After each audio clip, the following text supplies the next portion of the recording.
recording. Buat bukti forensik ya, Pak? Ya, bukti forensik. Jadi undang-undang yang dipakai sama Mas Haji adalah Undang-Undang Informasi dan Transaksi Elektronik ya. Rata-rata dendanya 1 M. Oke, saya pindah undang-undang nih. Saya ganti undang-undang yang lebih baru dikit, yang lebih horor. Namanya Perlindungan Data Pribadi. Beres ya? Kita lihat dulu dendanya berapa nih. Denda. Oke, ada denda administrasi, ada apa? Dendanya. Oke, 5 tahun penjara atau 5 M. Kalau setiap ini orang ya, kalau orang yang melakukan kejahatan melanggar urusan data privasi pribadi 5 M. Orang. Coba kita next lagi. Oke. Anda orang atau hotel? Lala, lu kan pada kerja di hotel. Lu kan corporate. Enak aja lu orang, lu nggak bisa ngeles lu. Anda adalah pegawai hotel, corporate, bukan orang. Beres ya? Kita lihat nih orang 5 M. Corporate pasti lebih gede dong. Kita lihat aja lu, emang enak. 4 M nih, 5 M, 6 M. Turun terus. Pidana dapat dijatuhkan pada korporasi. Pidana dilakukan korporasi paling banyak 10 kali denda orang. Jadi kalau orang kenanya 6 M, Anda kenanya cuma 60 M. Korporat, tapi yang pasti lu bakal di PHK langsung. Terus ya. Jadi masalah besarnya adalah di PDP, Perlindungan Data Pribadi, urusannya lu bisa kena 60 juta. 60 juta, kalau salah. 60 ya. Terus ya. Contoh, bagaimana cara ini kok jadi serius banget? gue yang stres diliatin sih, Bang. Nih, contoh. Gue nanya dulu lah, data pribadi. Kasih contoh, apa itu data pribadi? KTP, apalagi? Kartu kredit, SIM, data pribadi semua kan? Oke. Nomor rekening, nomor rekening, segala macam. Lu punya nggak data-data itu dari orang yang datang ke hotel lu? Punya ya? Orang kan naruh kartu kredit ya? Orang naruh KTP kan? Gua tadi pagi check-in minta KTP. Di fotokopi nggak tuh KTP? Fotokopi. Bisa di-scan nggak? Bisa. Lu simpan baik-baik nggak? Nggak tahu. Lu bayangin, lu dikasih amanah buat nyimpen tuh KTP, nyimpen kartu kredit segala macam, bocor. 60 M ya urusan. 60 M jangan macam-macam nih. Bocor 60 M, jangan ketawa-tawa di sini lu. Habis pulang dari sini lu tahajud semua lu. Terus ya, oke. Ini gue kasih cerita dah. Saya waktu itu di bandara tuh ada apa sih? Lounge ya? Bandara ada lounge. Di lounge bandara kan ada akses internet gratis ya? Di lounge. Ini gue kasih tahu lah. Ini kejadiannya di Medan, Sumatera Utara. Putus. Oke. Di Medan, Sumatera Utara, di lounge-nya Medan, Sumatera Utara. Oke. Kasih internet gratis. Gue kasih kartu kredit dong buat masuk dah. Duduk di dalam, duduk di komputer yang ada internet gratisnya. Gua kan rada kepo ya, duduk, gua ada flash disk di situ. Gua lihat dong flash disknya, ada file Excel. Gua buka dong file Excelnya, ada apa coba dalam? Dalam file Excel tadi ada data, nama, nomor kartu kredit, semua orang yang datang ke situ. Keren banget ya. Tinggal gua copy. Ini kejadian beneran nih. Gua kebetulan orangnya, gua kan orang baik banget ya. Jadi itu gak gua kerjain sih. Tapi bayangin kalau orang copy nomor kartu kredit orang semua datanya lengkap men. Dahsyat. Lu punya data yang sama lengkapnya. Di lobby itu kan bakal datanya. Kamu mungkin nggak di lobby ya, database lu ya. Kalau sampai bocor, asik.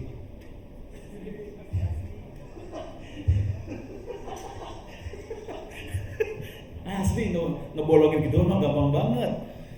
Oke, udah mulai kebayang. Sekarang saya teknik ngejebolin. Teknik jebolin ini paling gampang. Pakai Google. Tulisnya apa di sini? IKTP. Nah, mampus lu. Image. Deh. Pinjol. Dasar setan. Tapi benar ini kejadian pinjol semua pada. Jadi lu bisa dapat data-data orang-orang ini kan enak. Buat pinjol udah enak. Belum urusan lu bayangin, ini data lu bocor. Terus orang dapat data ini buat pinjol segala macam, yang salah siapa? Ini aja lah, nggak usah yang ini yang kebuka ini yang salah siapa ya?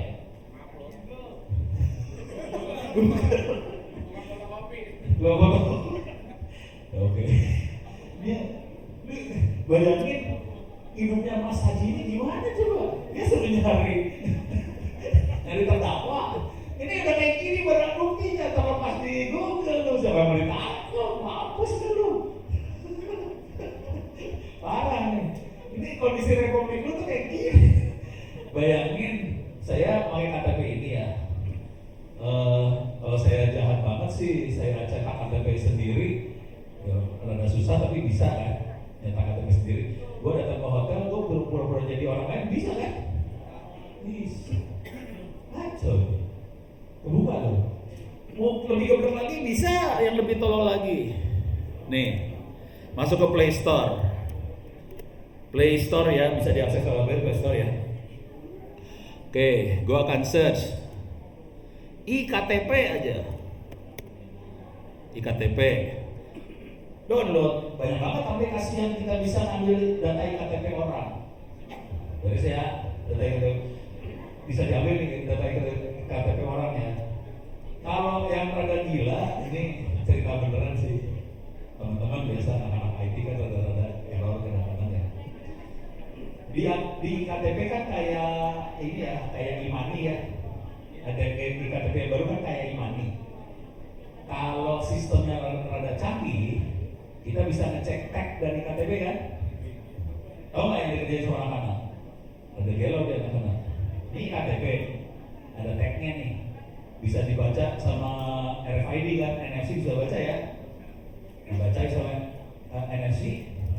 Ini di lobby, ini kelakuan orang lobby, asli kelakuan. Jadi ini anak-anak IT gelo, anak-anak di sinting lah, oke? Dia bikin aplikasi registrasi di lobby, bukan di hotel ya, ini kantor. Jadi lu rada selamat di sini, tapi lu bisa kerjain hal ini. Jadi caranya gini. Jangan gitu juga. Asli gampang, gampang banget. Ini gimana caranya kita sebagai pelanggan hotel bisa sakit hati. Jadi caranya kita datang kasih KTP kan, pasangin NFC atau RFID buat baca tag dari KTP, dapat nih tagnya ya. Terus kita tinggal data entry kan, nama, alamat, semuanya dari KTP, masukin, udah beres, kita dapat semua data KTP tadi. Tanpa ngecek ke dukcapil, dapat.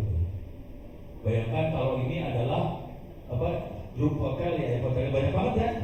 Wah, udah keren kan data itu. Yang keren lagi, ini cara mengeksploitasi data. Ini sebagai insentif buat lu nyolong data pribadi ya. Terang-terangan ya, Pak ya? Terang-terangan ya? Iya kan gua harus kasih tahu. Gini cara berpikirnya. Supaya bisa jadi polisi kayak Mas Haji ini, yang hebat ini, polisi yang hebat harus tahu cara maling hebat itu gimana kerjanya. Ya. Kalau enggak dia nggak akan jadi sehebat maling, biar gimana pun juga polisi harus hebat dari maling. Konsekuensinya dia harus tahu cara maling kerja dan kenapa maling itu kerjanya seperti itu. Terus ya, sekarang gua ajarin.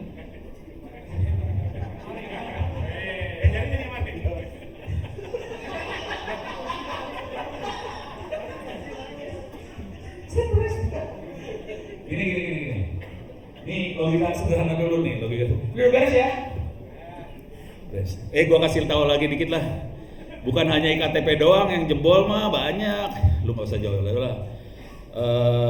Kartu keluarga, deh, cari banyak dah. Oke, mau apa lagi? Kartu mahasiswa, dapat ya banyak. Mau rada gila lagi, surat nikah, ya udahlah, pokoknya ada ya. Kita yang rada-rada sensitif sedikit. Kartu anggota, ada yang nafsu ntar. Anggota, kartu anggota ini masih ini ya, kalau ada P apa kan bisa kacau. Titik. Udah mulai kacau ya. Nah sekarang gini cara berpikirnya. Lu bayangin gini lah, nih kenapa kita melakukan itu semua? Contoh kenapa kita perlu itu semua. Gue masuk ke toko-toko online dah, Topet atau apapun. Oke, ini kenapa kita melakukan perlu data-data tadi ya. Kita masuk Topet atau apa segala macam ya. Dah. Pertanyaan dari saya nih, pertanyaannya simpel aja. Iklan di Topet untuk semua orang sama atau beda? Kenapa beda? Cookie. Kenapa dia bisa bedain iklan setiap orang? Cookie tadi udah, history. Intinya, mau Topet kek, mau toko online kek, mau hotel kek, mau apapun, berusaha ngasih layanan yang spesifik yang dibutuhin orang tadi ya. Istilahnya apa sih? Ya itulah pokoknya ya. Jadi kita pengen supaya orang tadi nyaman. Jadi kita, lu butuhnya apa? Butuhnya pijit, kasih pijit. Ya iya ya. Kan duitnya langsung keluar. Kita kan tujuan hidup kita bagaimana supaya dompet orang tadi terkuras kan? Gitu kan? Jadi disesuaikan banget. Dia butuh layanan apa? Kasih pijit. Mau pijit STW, kasih. Gue kan levelnya STW, kalau kan masih yang muda-muda, gue levelnya gitu.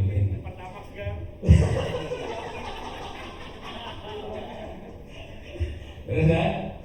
Itu jadi tujuan sama aja ya, di Topet, di segala macam sama. Makhluk ini sukanya apa, dikasih yang dia suka. Bagaimana dia tahu bahwa orang ini sukanya apa? Dia butuh data pribadi, dia ambil. Terus juga kalau yang gila, dia akan ngambil data-data yang ada di media sosial. Dari postingan-postingannya yang ketahuan dia sukanya apa ya. Dari situ digabungin, jadiin iklan dan sebagainya. Kalau di hotel mungkin jadi layanan sebagainya. Oke. Dari situ kita bisa nguras duitnya jadi enak. Karena kita ngasih layanan yang spesifik banget sesuai dengan kebutuhan. Jadi itu namanya data analisis, data scientist. Kita betul-betul dari data kita ekstrak semuanya, kita melakukan klasifikasi si Ono suka apa, dikasih yang sesuai. Jadi kalau lu pada pinter jadi orang IT hotel, lu kumpulin itu semua data, terus ngambil semua data nama-nama orang tadi, cari di internet orang-orang tadi, kita langsung tahu spesifik ini orang sukanya apa. Pas orang itu datang langsung, Pak, di kamar sekian jam sekian udah siap Pak tukang pijitnya. Gitu. Beres ya? Tadi ada mau tepuk tangan, boleh tepuk tangan dong.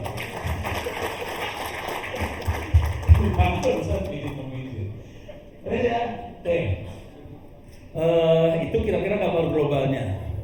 Kalau kita lihat secara ini, gua waktu gua berapa menit lagi? Masih lama. Ntar pakai tanya jawab ya. Teknik ini dipakai di ini juga sih sebenarnya, dipakai di di Republik Indonesia juga dipakai, sama lah tekniknya sama semua. Saya akan masuk ke ini buku apa, ilmu yang ada di saya bisa di copy. Jadi Anda nggak usah khawatir, kalau pengen ngopi silahkan kirim hard disk. Oke. Saya masuk. Ini adalah paper yang diminta sama BPK, Gak bisa dikekananin dia. Oke. Ini paper yang minta BPK sama BPKB. Republik Indonesia juga sama sih sebenarnya. Republik Indonesia dia butuh presiden, butuh tahu presiden manapun, siapapun nanti 2024 siapapun presidennya, butuh tahu program apa yang cocok untuk rakyat Indonesia. Dia mau personalisasi rakyat butuh apa, oke? Ini juga sama kayak hotel, kayak toko online. Dia akan melakukan personalisasi layanan apa yang cocok buat user. Kalau lu ngomong sama orang-orang startup, biasanya namanya user experience atau customer journey, kayak gitu kan istilahnya. Gimana caranya kita bisa sampai situ? Kita melakukan penyadapan dan mata-mata sih sebenarnya. Ini gue kasih lihat. Asli, lu tanpa itu lu nggak bisa.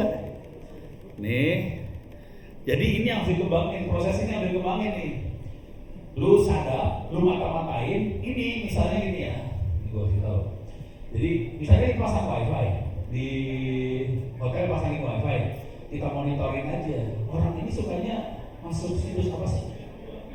Oke, kita monitor.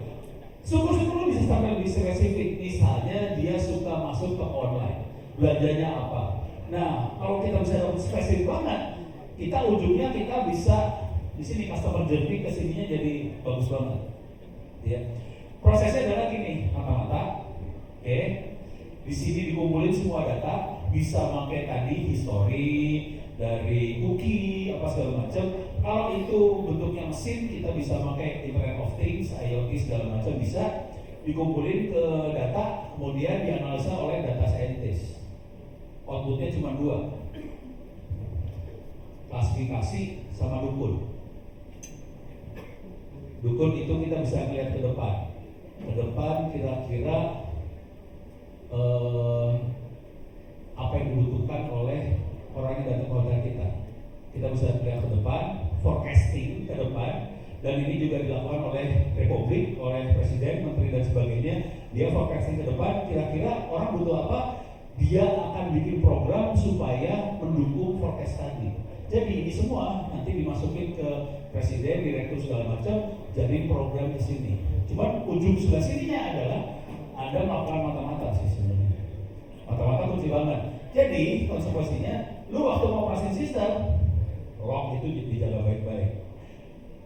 Kalau Mas Haji ini kan lebih untuk keperluan kalau ada masalah. Kalau saya jadi Anda, gue eksploitasi buat kasih masukan ke manajemen. Bapak manajemen, kira-kira ini orang-orang yang datang ke hotel ini sukanya ini loh. Misalnya pesen GoFood. GoFoodnya misalnya ketan bakar gitu. Ya udah, ini masukan buat ke kitchen. Lu siapin tiap pagi ketan bakar, sambal oncom, karena orang suka itu gitu. Gue cari di Jakarta kagak ada. Adanya cuma di Lembang doang, sebel gue.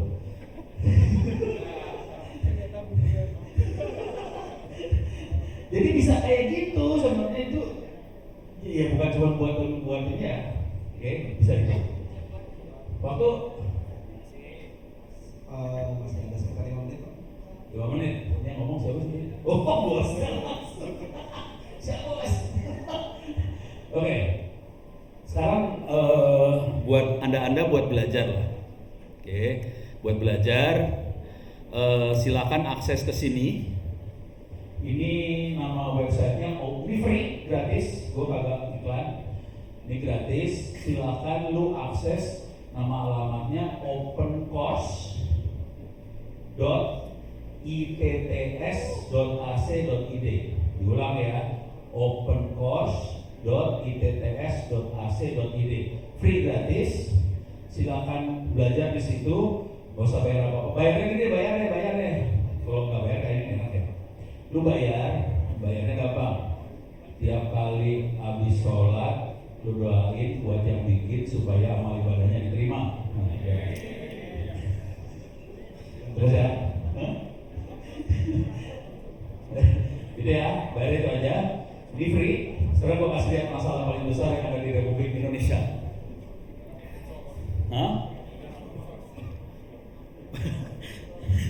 Oh, mau soal slot. Nih, ini geser dikit urusan slot. Mau slot apa gacor? Nih liatin tuh slot nih. Slot ya. Nih slot banyak, kita ke bawah lah. Slot. Ke bawah, slot. Nih. bangkalancup.go.id, link daftar akun slot server Thailand luar negeri. Nganjuk.cup.go. Ini masukan Pak Mas Haji.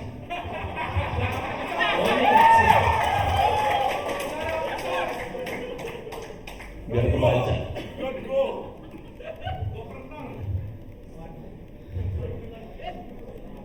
Banyak banget situs. Untungnya hotel hampir nggak ada, jadi lu masih selamat ya. Cuma GoID, ACID banyak banget yang kemasukan slot. Yang salah siapa? Pemerintah.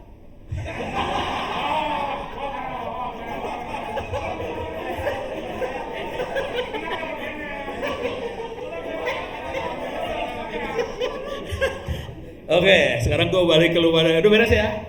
Jadi kondisi realnya banyak yang jebol. Kemarin kayak imigrasi jebol, Dukcapil jebol, segala macam jebol. Sekarang urusan balik lagi ke sini.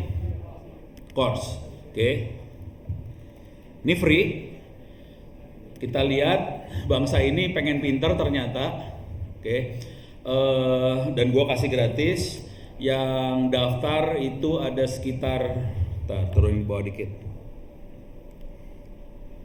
Oke, itu dia. Itu di atas 12.339 orang yang daftar. Jadi saya seneng lihat bangsa Indonesia pengen pinter. Oke, 12.000 orang yang daftar, walaupun bangsa Indonesia adanya 200 juta, yang daftar baru 12.000. Oh ya udah nggak masalah. Dan ini juga kalau Anda bisa dapat nilai 90, cuma bisa dapat sertifikat. Nah, ini dia. Sertifikat bagi mereka yang nilai akhirnya di atas 90. Free, nggak usah bayar. Oh sorry, bayarnya nanti tadi habis sholat ya. Oke. Dari 12.300 orang yang bisa dapat sertifikat 90, cuma tadi udah saya bocorin di teman-teman ini nih, tahu bocorannya. 15 orang. Dari 12.000. Ya, tepuk tangan sambil nangis. Jadi kondisi realnya Republik ini adalah seperti ini. Jadi jangan kaget kalau kita jebol pertahanannya, karena ini jujur ya, kalau kita udah pernah di lapangan banget, udah ketemu para pimpinan, saya ketemunya orang-orang yang berbintang-bintang, bintang 1, 2, 3, 4, 5 sampai 7. Ya udah ngomong sama bintang-bintang itu. Para bintang itu kalau udah ngomong kira-kira gini, Bono, gue udah beli alat sekian belas miliar. Mereka kan mikirnya berdil ya, beli berdil, tinggal pencet door, sudah sama mati. Dia pikir komputer juga sama, beli belasan miliar, tinggal pencet tombol on, sana hancur. Kenyataan kalau komputer kan kayak gitu ya, kita beli, kita harus konfigurasi, kita harus macam-macam lah, baru bisa jalan. Dengan kondisi manusia yang seperti itu, ya nggak jalan. Jadi ini catatan buat kita semua, kuncinya ada di kepala kita sih. Mudah-mudahan sesudah ini Anda bisa belajar lebih dalam. Tolong dicatat kalau ada apa-apa, email saya. Oke. Sini emailnya. Oke. Oh, mumpung masuk sini jadi gue ingat. Gue kasih lihat dulu. Lu udah pernah lihat log belum sih di server? Berapa orang yang sering lihat log server? 1, 2 orang. Wah, bukan. Ini yang 2 ini ahli neraka sebenarnya. Yang lain ahli surga. Soalnya 2 ini yang paling bejat bisa masuk ke server. Tapi ini dibutuhin banget. Sorry bercanda gua. Lu masih serius apa jadi orang? Ada di sini biasanya varlog.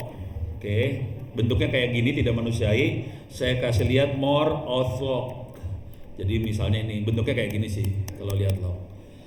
Nanti harus butuh tool buat ngebaca data yang seperti ini ya, supaya kita bisa angkat cepat. Ini ada yang autentikasi yang gagal apa segala macam, dan ini dibutuhin buat kalau ada kejadian apa-apa harus cepat bereaksi. Oke. sudah selesai nulis buku pegangan penanganan insiden cyber. Mudah-mudahan dalam 1-2 bulan ini sudah keluar terbit, bisa diakses. Tapi materi buku tadi ada di opencourse.itts.ac.id, gitu ya. Sekarang saya akan kasih tahu alamat kontak saya. Waduh. Jangan khawatir, saya tidak bisa dihubungin pakai telepon sebenarnya, karena udah pusing sama anak-anak Pejaten. Temennya dia soalnya. Silakan difoto atau ini cukup gede kecil, gedein lagi ya, biar gampang lihatnya. Oke, silakan, ini email saya, email satu lagi ono@itts.ac.id. Kalau mau pakai Twitter juga bisa @ono_w_purbo. Hah? Oh iya, X ganti nama ya. Kalau pakai YouTube gitu ya, channelnya Ono Center. Silahkan dilihat di Ono Center. Jujur dulu nih, buka rahasia dulu, saya udah dapat teguran dari YouTube 6 kali dan saya sudah dikasih warning channel saya akan di-delete sama YouTube. Kenapa?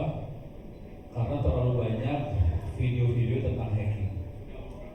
Sudah rumah akan di-delete. Akibatnya kalau pengen copy video hacking saya, lu kirim harddisk aja ke rumah, gua copy semuanya. Saya doakan semoga Anda nggak masuk neraka, itu aja. Baik, terima kasih banyak atas perhatiannya, terima kasih atas kesempatannya. Assalamualaikum warahmatullahi wabarakatuh. Oke, terima kasih Pak Ono. Sekarang kita waktunya sesi tanya jawab.